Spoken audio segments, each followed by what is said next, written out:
আমরা একটু আগেই বেলন সম্পর্কে দেখেছি, বেলনের ক্ষেত্রফল সম্পর্কে। বেলন জিনিসটার শেপটা এমন হয়, বেলনের তোমাকে যদি বলা হয় বেলনের সমগ্র পৃষ্ঠের ক্ষেত্রফল, সেটার জন্য তোমার যা জানতে হবে বেলনের ব্যাসার্ধ এবং বেলনের উচ্চতা, জাস্ট এই দুটুকু জানলেই হবে। শুধু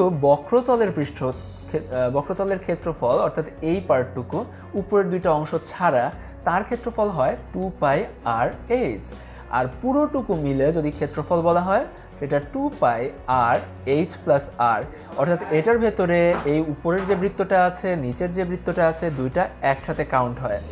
এখন বলি বেলনের সমগ্র পৃষ্ঠের ক্ষেত্রফল নির্ণয় করার কথা।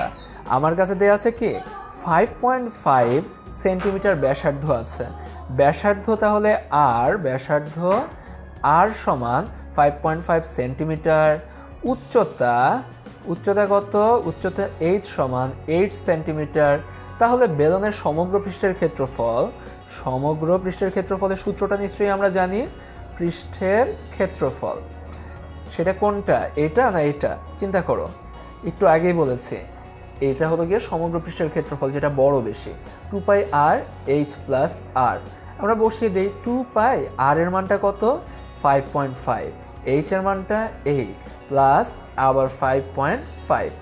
মান বসিয়ে এলেই আমরা যা পাচ্ছি 5.5কে 2 দিয়ে গুণ করলে কত হয়? 11 পাই তো আছেই, 11 পাই গুণন 8 প্লাস কত আছে 5.5 ইকুয়াল টু কত হচ্ছে? 466.53 466.53 বর্গ সেন্টিমিটার। এত বর্গ সেন্টিমিটার, এটাই হচ্ছে আমাদের সমগ্র পৃষ্ঠের ক্ষেত্রফল।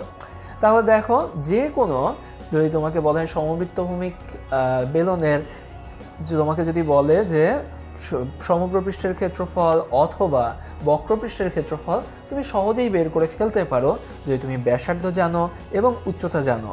কারণ বক্রপৃষ্ঠের ক্ষেত্রফল 2πr/h এবং সমগ্র পৃষ্ঠের ক্ষেত্রফল 2πr × h+r।